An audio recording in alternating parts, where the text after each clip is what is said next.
Most people don't fail because they lack talent, intelligence, or opportunity. They fail because they are waiting to feel ready, waiting to feel confident, waiting for the perfect moment when fear disappears and certainty shows up. And that moment never comes. The belief that you're not good enough yet is one of the most dangerous lies you will ever tell yourself because it sounds responsible, logical, even mature. But in reality, it's fear wearing a smart disguise. You tell yourself you need more knowledge, more experience, more skills, more time. So you prepare and you plan and you research, but preparation without execution becomes procrastination. Growth does not happen in theory. Confidence is not built in your head, it is built in motion. The truth is, you do not become ready and then take action. You take action and readiness is forged in the process. Think about every powerful person you admire once stood exactly where you are now. They were uncertain, they were uncomfortable. They doubted themselves. The difference is not that they felt ready. The difference is they moved anyway. They understood that life rewards courage, not comfort. When you wait until you feel good enough, you give your power away to a feeling that may never arrive. Perfectionism is another trap hidden inside this belief. You think if you just fix one more flaw, improve one more skill, then you'll finally be worthy of stepping forward. But perfection is not a requirement for success, it is a barrier to it. The world does not need a perfect version of you someday. It needs the real version of you now. Your imperfections are not weaknesses, they are proof that you're human, learning and evolving. Here's the deeper truth most people never realize. You are already enough to start. Not enough to be flawless, but enough to grow, enough to learn, enough to adapt. Success is not a single leap from unqualified to unstoppable. It is a series of imperfect actions taken by someone who refuses to quit on themselves. When you label yourself as not good enough yet, you reinforce an identity that keeps you small, and identities are powerful. You will always act in alignment with who you believe you are. Change the belief, and behavior changes with it. Instead of asking, am I ready? Ask, what's the smallest action I can take today? Momentum begins with one step, not total certainty. Remember this, you don't rise to the level of your expectations, you rise to the level of your standards. Set a standard that says you move even when you doubt. You show up even when you're unsure. You grow in public instead of hiding in private preparation. Because the moment you stop waiting to be good enough is the moment your life starts moving forward. The belief that you don't have what it takes is one of the most crippling stories the human mind can create. It whispers that success belongs to a special group of people who are smarter, more confident, more talented, more connected, or simply luckier than you. And every time you compare yourself to someone ahead of you, that voice gets louder. But comparison is not evidence. It is distortion. You are judging your behind the scenes against someone else's highlight reel and then concluding that you are fundamentally lacking. This belief convinces you that ability is fixed, that people are born with greatness or not, and that you've somehow missed the genetic lottery. But the truth is no one starts strong. Strength is built. Skill is trained. Confidence is practiced. What you call talent is usually the result of years of repetition, failure, embarrassment, and persistence that you never saw. You don't see the nights of doubt, the early mistakes, the moments they wanted to quit. You only see the outcome and assume it was effortless. When you believe you don't have what it takes, you stop before you even begin. You hesitate. You play small. You don't fully commit because deep down you're protecting yourself from the pain of trying and coming up short. But half effort guarantees half results. Life responds to commitment, not hesitation. The moment you fully engage, something shifts inside you. Energy follows decision, clarity follows action. Here's the real secret: success is not about having what it takes, it's about doing what it takes. Most people who win are not the most gifted, they are the most relentless. They stay in the game longer, they adjust faster, they learn from feedback instead of taking it personally. They understand that failure is not a verdict, it's information. Your brain is designed to keep you safe, not successful. So when you step into the unknown, it sends you doubt as a warning signal. But doubt does not mean stop, it means grow. Every time you push past that feeling, you expand your identity. You become someone who acts despite fear, and that identity compounds over time. You don't need more belief in yourself. Belief is unreliable. Some days it's there, some days it's gone. What you need is a stronger commitment to growth. Decide that no matter how slow the progress, you will not quit. Decide that you will outlearn, outwork, and outlast the voice that says you're not capable. The people who succeed are not fearless. They are faithful to the process. They trust that effort, repeated daily, will eventually transform into ability. And it will do the same for you if you stop asking whether you have what it takes and start proving it to yourself one action at a time. One of the most destructive beliefs you can carry is the idea that failure means you are a failure. This belief doesn't just slow you down, it paralyzes you. It ties your self-worth to your results and turns every mistake into a personal attack on who you are. When you think this way, you don't just fear failing at something, you fear being exposed as not enough. So you avoid risks, you avoid challenges, and you avoid situations where growth is required. But failure is not an identity. It is an event, it is feedback. It is a moment in time, not a definition of your life. Every successful person has failed more times than most people have even tried. The difference is not that they avoided failure, it's that they refused to let it label them. They understood that progress is built on experiments, and experiments sometimes don't work. When you attach meaning to failure, you distort reality. You say, I failed, therefore I'm incapable, instead of saying, this approach didn't work, so I learned something. One statement shuts your future down. The other expands it. Growth only happens when you separate who you are from what happened. You are not your results. You are the person capable of creating new results. This belief also makes failure feel final, when in truth, it's temporary. Most people quit not because they can't succeed, but because they misinterpret a setback as a stop sign instead of a redirection. Life rarely says no forever. It usually says not this way, not yet, or not like that. But if you see every stumble as proof that you don't belong, you'll walk away right before the breakthrough. Here's the truth: most people never learn the pain of failure is short, but the pain of regret lasts a lifetime. Failing forward builds resilience. Avoiding failure builds fear. And fear shrinks your world. Every time you choose safety over growth, you reinforce the belief that you can't handle challenges. But every time you face a setback and stand back up, you prove to yourself that you are stronger than the outcome. Failure is not the opposite of success, it's part of the path to it. The skills you need for the next level are often hidden inside the mistakes you're trying to avoid. Confidence doesn't come from always winning. It comes from knowing you can survive losing and still move forward. Stop asking yourself, what if I fail? And start asking, what will this teach me? When you change the meaning of failure, you change your behavior. And when your behavior changes, your results follow. You were never meant to be defined by your lowest moments. You were meant to use them as stepping stones towards something greater. The belief that it's too late for you is one of the quietest dreams killers there is. It doesn't shout, it whispers. It reminds you of your age, your past mistakes, the years you think you wasted, the chances you didn't take. It convinces you that the window has closed and that success belongs to people who started earlier, chose better, or somehow figured life out sooner. And once you accept this belief, you stop seeing possibilities. You start seeing excuses. Time does not disqualify you, inaction does. The past is not a prison unless you keep living in it. Every day you wake up, you are standing at the youngest moment you will ever be again. But when you believe it's too late, you trade that moment for regret. You replay old decisions instead of creating new ones. You punish yourself for what you didn't know instead of using what you know now. This belief is built on a false assumption that life follows a single timeline. It doesn't. There is no universal schedule for success. Some people rise early and burn out. Others struggle for years and then break through when no one expects it.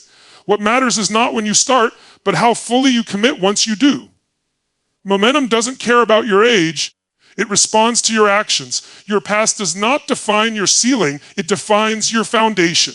The lessons you've learned, the pain you've endured, the resilience you've built, all of it becomes fuel when you decide to move forward. What you've been through didn't happen to delay you, it happened to prepare you. But preparation only matters if you use it. The mind loves certainty even when it's painful. Saying it's too late feels safer than risking disappointment again. It protects you from hope, but hope is not the enemy, comfort is. Comfort keeps you exactly where you are while your potential slowly fades. Growth requires the courage to believe that your future can be bigger than your past. Ask yourself this 5 years from now, what will hurt more, starting today and struggling, or doing nothing and wishing you had? Regret is heavier than effort. And the longer you wait, the more convincing the excuse becomes. I should have started earlier turns into, I'm glad I didn't waste more time. The difference is one decision. Life rewards those who decide that now is enough. Enough knowledge, enough experience. Enough reason. You don't need permission to begin again. You don't need to erase the past. You need to outgrow it. The moment you stop saying, it's too late, and start saying, starts now, you reclaim your power. And when you do that, time stops being your enemy and starts becoming your ally. One of the most limiting beliefs you can ever accept is the idea that you can't change who you are. This belief locks you into a fixed identity and convinces you that your habits, your personality, your reactions, and even your future are already decided. You tell yourself, this is just how I am, as if growth has an expiration date. But the moment you believe you're unchangeable is the moment you stop evolving. You were not born with your current mindset. It was built through experiences, conditioning, repetition, and emotional patterns. And anything that is built can be rebuilt. The problem is not that people can't change, it's that change is uncomfortable. It challenges the familiar. It forces you to let go of the version of yourself that feels safe, even if that version is holding you back. This belief becomes a convenient excuse.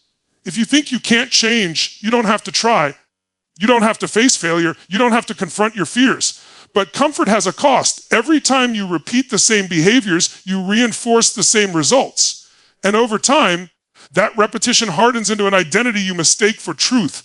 Neuroscience proves what experience already shows: the brain is adaptable. It rewires itself based on what you repeatedly focus on and practice. Your thoughts shape your emotions. Your emotions drive your actions. Your actions create your habits. And your habits form your character. Change doesn't happen in one dramatic moment. It happens through small, consistent decisions made daily. The strongest people are not those who never struggled. They are the ones who refuse to stay stuck. They didn't wait for motivation to magically appear. They acted first, knowing that emotion follows motion. Every time you do something new, even when it feels awkward or forced, you weaken the old pattern and strengthen a new one. The belief that you can't change also keeps you chained to your past mistakes. You relive them, replay them, and use them as proof that you'll always be the same. But your past is data, not destiny. You are not your worst habit. You are not your weakest moment. You are the decision maker standing here right now. Change begins the instant you stop asking, can I change? And start declaring, I am changing. Identity shifts through action. When you act like the person you want to become, your mind eventually follows. Confidence doesn't precede transformation, it results from it. You don't need to become someone else. You need to become more of who you're capable of being. Growth is not betrayal of your identity, it is the evolution of it. And the moment you realize that you are not fixed, not finished, and not trapped, you unlock the most powerful force there is, the ability to reinvent yourself at any moment. One of the most deeply rooted limiting beliefs people carry is the idea that money and success are meant for others, not for them.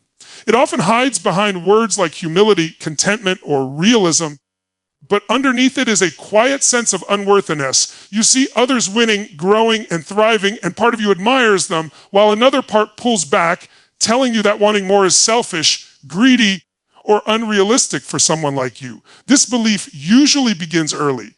You may have heard that money changes people, that rich people are dishonest, or that success comes at the cost of family, peace, or integrity. Over time, these ideas become emotional rules. So when opportunity shows up, you hesitate. When progress begins, you self-sabotage, not because you don't want success, but because your identity doesn't feel safe having it. Scarcity thinking narrows your vision.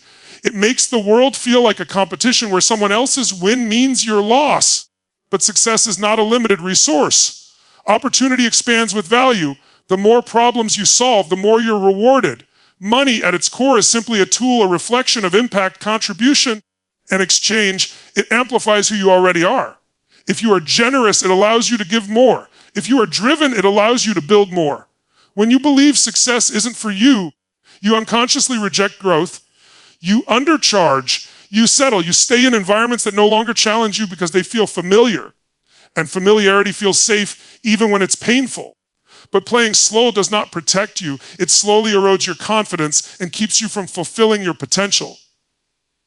There is no moral virtue in struggle for the sake of struggle. Wanting abundance does not make you greedy, it makes you responsible. With greater resources comes greater choice, the choice to help, to create, to invest, to uplift others. The world doesn't need fewer successful people with good values, it needs more of them. You don't need permission to want more. You don't need to apologize for your ambition. The only question is whether you're willing to release the guilt tied to growth. When you stop seeing success as something that happens to others and start seeing it as something you can create, your behavior shifts. You take bolder actions. You invest in yourself. You raise your standards. Abundance begins in the mind. When you change the story you tell about money and success, you change the results you allow into your life. You were not meant to merely survive. You were meant to thrive. And the moment you accept that success is available to you, you stop resisting it and start becoming the person who attracts it. One of the most powerful forces holding people back is the fear of being judged if they try and fail. It's not the failure itself that scares you. It's the imagined reactions, the looks, the comments, the whispers. You picture people saying, "I knew it. Who did they think they were?" And that fear quietly convinces you to stay invisible, to not speak up, to not step out, to not fully show who you are. The need for approval is wired deep into human survival. At one point, being rejected meant being alone, and being alone meant danger. But that instinct is outdated. Today, the real danger is living a life so cautious that you never become who you were meant to be. When you let other people's opinions control your actions, you hand them the steering wheel of your future. Here's the truth: most people avoid people will judge you no matter what you do. If you try, they'll judge you. If you don't try, they'll judge you. If you succeed, they'll judge you. If you fail, they'll judge you. The difference is not in their opinions, it's in your freedom. Living for approval is a guaranteed way to live with regret. Most judgments are projections. People criticize what they're afraid to attempt. They mock what challenges their own limitations. And the loudest opinions often come from those who aren't doing the work. If someone isn't living the life you want, their opinion doesn't get to define your choices. Failure in public feels painful, but it's also powerful. It shows courage. It shows honesty. It shows that you're willing to risk embarrassment in exchange for growth. And over time, something shifts. The people who once judged you either respect you or fade into the background. Because consistency silences critics faster than excuses ever will. The fear of judgment keeps you trapped in a smaller version of your life. It convinces you to wait until everything is perfect, until you can guarantee success. But guarantees don't exist in growth. Confidence is not built by avoiding criticism. It's built by surviving it and realizing you're still standing. Ask yourself this: whose opinion will matter more in the end? People who watched you play it safe, or your own voice asking why you didn't try? The pain of judgment is temporary. The pain of self-betrayal lasts far longer. When you stop living for validation and start living for alignment, your energy changes. You move differently. You speak differently. You act with purpose instead of fear. You realize that your life is too valuable to be edited by the comfort of others. The moment you accept that being judged is the price of being seen is the moment you finally give yourself permission to rise.